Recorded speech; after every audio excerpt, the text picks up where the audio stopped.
Dear friends, आपके सभी विषय को अपलोड कर दिया गया है। हिंदी ए, हिंदी बी, इंग्लिश, सामाजिक विज्ञान, गणित, इंग्लिश, सब कुछ आप प्लेलिस्ट में देखेंगे तो आपको सारे उत्तर मिल जाएंगे। ये है अक्टूबर का असाइनमेंट और इसका सॉल्यूशन देख रहे हैं हम इस वीडियो में। तो चलिए मासिक जांच परीक्षा का कक्षा 10 का हिंदी ए का सॉल्यूशन देखते हैं। और आपके सारे विषय अपलोड कर दिए गए हैं और सभी के सभी जितने भी मैंने अभी तक पिछले 15 दिन में वीडियो डाले हैं आपके रिलेटेड, वो सारे इतने इंपॉर्टेंट है कि उनमें से अर्धवार्षिक परीक्षा में बहुत सारी चीज़ें पूछी जाएंगी और आपका जो मॉडल पेपर जारी होगा उसको भी हम सॉल्व करेंगे। तो यहाँ पर ये निम्नलिखित गद्यांश को आपको पढ़ना था, जो कि एक धैर्य के ऊपर, जिसके पास धैर्य है वो इच्छा करता है प्राप्त कर लेता है, यानी कि ये सारी चीज़ें आपको धैर्य के बारे में बताई गई हैं। ठीक है, जल्दबाजी नहीं करने की बात कही गई है और यहाँ पे एक स्लोगन भी लिखा गया है। अब आते हैं इससे आधारित प्रश्नों के ऊपर, जो कि इसका असाइनमेंट आपको मिल गया होगा। आपने आंसर भी देख लिए होंगे, बना लिए होंगे। अब आपको इनके आंसर्स को मैच करना है यहाँ पे। तो पहला क्वेश्चन जो है यहाँ पे, लक्ष्य प्राप्ति का द्वार जीवन में कौन खोलता है? तो उसका रास्ता धैर्य से होकर गुजरता है। तो इसका चौथा ऑप्शन करेक्ट है। दूसरा क्वेश्चन है, अधीर मन गति कम की प्रचलित लोकोक्ति को कौन चरितार्थ करता है? यहाँ पर आप देखोगे इस पैसेज में तो इसका आंसर आपको मिल जाएगा।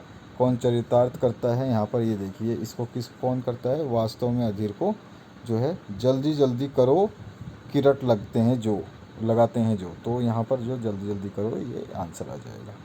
इसी तरह से हमें देखने हैं सभी आंसर्स। तीसरा क्वेश्चन है, माली कितना भी वृक्ष को सींच ले परंतु फल प्राप्ति समय या ऋतु आने पर ही होती है। यह भावार्थ दोहे की किस पंक्ति से निकलता है? तो पहली पंक्ति जो है, धीरे धीरे रे मना धीरे सब कुछ होत, ये वाला जो है कहावत, ये बिल्कुल सही है, यही वो दोहा है। इसके आगे बढ़ते हैं नेक्स्ट क्वेश्चन की तरफ। नेक्स्ट क्वेश्चन में है आपका, किसी काम को करने में कम समय कब लगता है? तो जब हम शांत मन से शांति से किसी काम को करते हैं तो उसमें हमारा समय कम लगता है। पांचवा क्वेश्चन है, इस गद्यांश के लिए उपयुक्त शीर्षक क्या है? तो धैर्य, शांति, सब कुछ उसी से रिलेटेड है। धैर्य का महत्व जो है इसका शीर्षक होगा। इसके बाद आते हैं, सही विकल्प का चयन करना है। तो यहाँ पर पक्षी आकाश में उड़ रहे थे, क्रिया का भेद जो है, उड़ रहे जो क्रिया का भेद है वो अकर्मक है। इसके बाद में महेंद्र ने चाय पिलाई, अब चाय पिलाई, ठीक है ना, ये क्रिया भेद में सकर्मक क्रिया है। इसके बाद आते हैं हम नेक्स्ट क्वेश्चन पे। अवयव से आप क्या समझते हैं? तो अवयव जो है लिंग वचन पुरुष काल के प्रभाव से अप्रभावित होने वाला शब्द होता है, यानी कि अवयव को ये लिंग वचन पुरुष काल वगैरह प्रभाव नहीं करते। जैसे कि मैं बोल रहा हूँ, जैसे, किंतु, परंतु, इसलिए, उसलिए, ये सब जो हम बोलते हैं ये लिंग वचन पुरुष काल पे प्रभावित नहीं होते हैं। ये किसी भी काल के साथ काम कर जाते हैं, किसी भी लिंग के साथ कर जाते हैं, किसी भी वचन में आ सकते हैं, किसी भी पुरुष के साथ आ सकते हैं। तो इसलिए चौथा ऑप्शन इसका सही है, वो सही है, अवयव उसे कहते हैं। और इसके बाद तीसरा जो क्वेश्चन है, वह डैश आलोचना ही करता है, उचित अवयव का चयन करना है। तो अवयव जो लगेगा इसमें सदा लगेगा, वह सदा आलोचना ही करता है।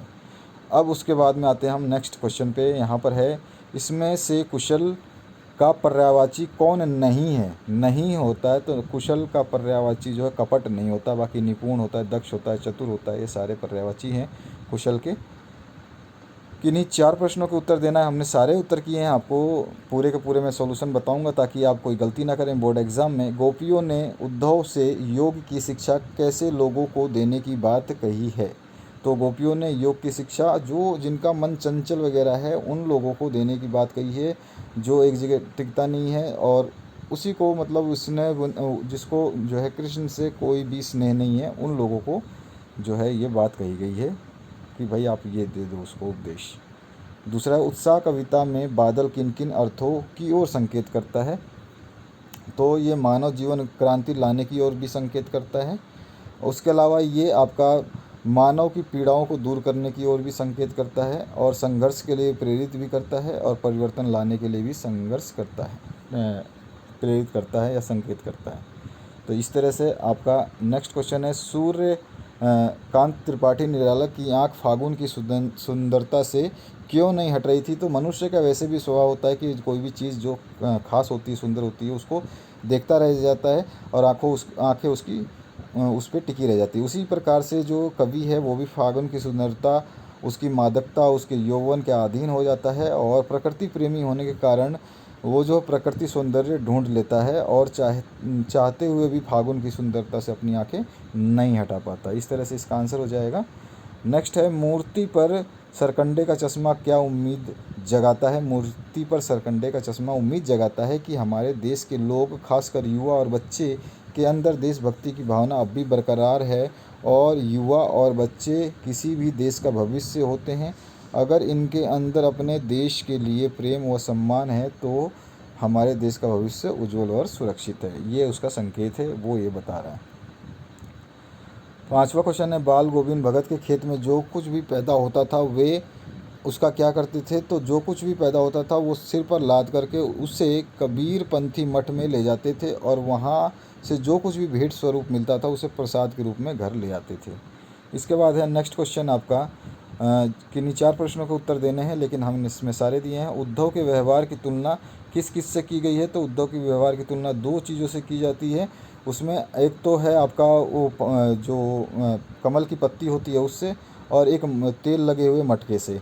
कमल की पत्ती पानी में रहकर भी जो है वो गलता नहीं है, उसके संपर्क में नहीं आता है और उसके ऊपर एक भी पानी की बूंद नहीं टिकती है जैसे। और दूसरा है आपका घड़ा, जो तेल लगाया हुआ होता है उसके ऊपर भी पानी की एक भी बूंद नहीं टिकती है। इस तरह से इसका आंसर आपको लिखना था। आगे बढ़ते हैं नेक्स्ट क्वेश्चन की तरफ। नेक्स्ट क्वेश्चन है, कबीर बादल से फुहार रिमझिम या बरसने के स्थान पर गरजने के लिए क्यों कहता है? तो यहाँ पर जो आह्वान गीत है उससे ये कविता जो है वो ली गई है। वे समाज में बदलाव के पक्षधर थे और प्रस्तुत कविता में कवि बादल से भीषण गर्जना करने के साथ घनघोर बारिश की अपील कर रहा है, जिसके स्वर में ओज है, क्रांति है। क्रांतिकारी कवि होने के नाते वह हमेशा क्रांति की अपेक्षा करता है और ऐसी अपेक्षा जिसकी गर्जना सुनकर उत्साह का संचार हो जाए। दूसरी ओर बादलों की फुहार से, रिमझिम वर्षा से व्यक्ति के मन में कोमल भावों का जन्म होता है, शांति का अनुभव होता है। ऐसे भावों से कवि के मंतव्य को गति नहीं मिलती है और जनमानस में चेतना और जोश जागृत करने के लिए कवि बादल से फुहार और रिमझिम की बारिश के लिए गरजने के लिए कहता है। गरजना शब्द होता है क्रांति, बदलाव को दर्शाता है। ठीक है।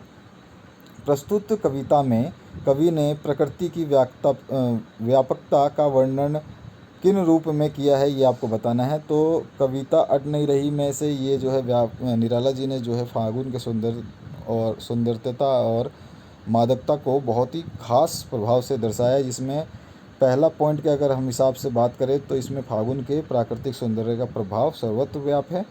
ठीक है। उसके बाद में हम फागुन की प्रकृति का अनुभव मनुष्यों के मन में भी देख सकते हैं।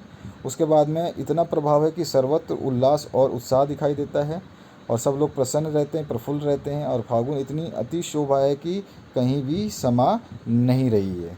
तो इस तरह से इसका हम बता देंगे आंसर। इसके बाद आते हैं हम, पान वाले का एक रेखा चित्र प्रस्तुत करना है। तो पान वाला जानते ही हो, वो मोटा सा, काला सा, सांवला सा और खुश मिजाज आदमी था और उसकी तोंद लटकती थी, थलथली तोंद थी उसकी, थिरकने वाली। तो इस तरह से हमको इसमें लिखना है। बहुत बढ़िया तरीके से मैंने यहाँ पे आपको ये आंसर दिया है। इससे बेस्ट आंसर आपको नहीं मिलेगा। इस आंसर को कंप्लीट आप जो है एज इट इज़ उतार लेना। इसमें पूरा का पूरा हास्य भी जोड़ा गया है और रेखा चित्र को बिल्कुल रेखा में उतार दिया गया है। इसके हिसाब से कोई ड्राइंग भी बना लेगा। इसको इस तरह से लिखा गया है। आगे बढ़ते हैं नेक्स्ट क्वेश्चन की तरफ। नेक्स्ट क्वेश्चन जो है आपका, माँ के प्रति अधिक लगाव ना होते हुए भी विपत्ति के समय भोलानाथ माँ के आंचल में ही प्रेम और शांति पाता है। इसका क्या कारण मानते हैं? तो वो जब चूहे के बिल्ली से निकले सांप को देखकर जब भयभीत होता है, तब चूहे के बिल से जब वो सांप निकलता हुआ देखता है तब वो भयभीत होता है और भाग करके उसे जगह चोट लग जाती है। वो अपने पिता को ओसारे में हुक्का गुड़गुड़ाता हुआ देखता है, परंतु उसकी शरण में ना जा करके वो सीधे माँ के पास आंचल में लिपट जाता है और वहाँ पर उसका भय जो है धीरे धीरे समाप्त हो जाता है। वो अपने आप को सुरक्षित महसूस करता है। इस तरह से हमने जो है इसका आंसर लिखना है। आगे बढ़ते हैं। किन्हीं 2 प्रश्नों के उत्तर देने हैं। यहाँ पे 3 प्रश्न हैं, तीनों के उत्तर दिए हैं। खेती बाड़ी से जुड़े गृहस्थ बाल गोविंद भगत अपनी किन विशेषताओं के कारण साधु कहलाते थे? उनकी कुछ विशेषताएँ थी जिनको हमने पॉइंट वाइज लिखा है। तो यहाँ पर वे कबीरपंथी थे और कबीर को ही गुरु मानते थे। कबीरपंथी होने के कारण कबीर के पदों को ही गाते थे और जो है वे सभी से खरा व्यवहार रखते थे। मतलब दो टूक बात कहने में भी कोई संकोच नहीं करते थे, ना ही किसी से झगड़ते थे और किसी अन्य वस्तुओं को बिना पूछे उपयोग में नहीं लेते थे। वे लालची बिल्कुल भी नहीं थे और खेतों में जो भी पैदा होता था वो कबीर पंथ मठ में ले जा कर के वहाँ जो भी उससे प्रसाद मिलता था वही ग्रहण करते थे। इस प्रकार त्याग की प्रवृत्ति और साधुता का व्यवहार उन्हें साधु की श्रेणी में खड़ा कर देता है। आगे बढ़ते हैं। भोलेनाथ और उसके साथियों के खेल के सामग्री और आपके खेल के सामग्री में किस प्रकार की भिन्नता है, ये आपको बताना है। आज के समय के अनुसार तो हम भोलेनाथ का जो सामान है और खेलने का और हमारा जो सामान है उसमें बहुत भिन्नता है, हम जानते हैं। उसी कल्पना के आधार पर इस प्रश्नों के उत्तर हमने यहाँ पे लिखे हैं। आप इसको आराम से देख सकते हैं, समझ सकते हैं और इसके बाद में आपका ये जो कंप्लीट आंसर आप देख रहे हैं इसको आप शेयर कर दें और वीडियो को लाइक ज़रूर करें, ठीक है ना। भूलना नहीं है आपको, अब भी दबा दें, बाद में भूल जाओगे। और शेयर कर दो अपने दोस्तों के साथ में जब आप इस वीडियो को कंप्लीट देख लो। तो ये अगला क्वेश्चन जो है, गोपियों ने अपने वातचुर्य से ज्ञानी उद्धव को परास्त किया, तो उसकी विशेषताएं आपको शब्दों में लिखनी है। तो यहाँ पे एक तो साहसी थी गोपियाँ यहाँ है। गोपियाँ पूरी तरह से निडर हैं। वह उद्धव को कौन से परहेज नहीं करती, मतलब कोसने से, कौन से नहीं, कोसने से। वो उद्धव को कोसने से परहेज नहीं करती क्योंकि वो पूरी तरह से निडर है, वो उद्धव से नहीं डरती। वह उनके योग साधना के संदेश को कड़वी और बीमारी बताती है, कड़वी ककड़ी और बीमारी बताती हैं। इस तरह से व्यंग्यात्मक की बात करें तो एक व्यंग्यात्मक आपको लिखना है इसमें और एक लिखना है आपको स्पष्टता। वे शब्दों में जो स्पष्ट है, उद्धव को जो भी बोलती हैं बिल्कुल साफ बोल देती हैं कि कृष्ण के प्रेम में पूरी तरह से लीन है, इसलिए उनके योग संदेश पर उनका कोई भी असर नहीं पड़ने वाला।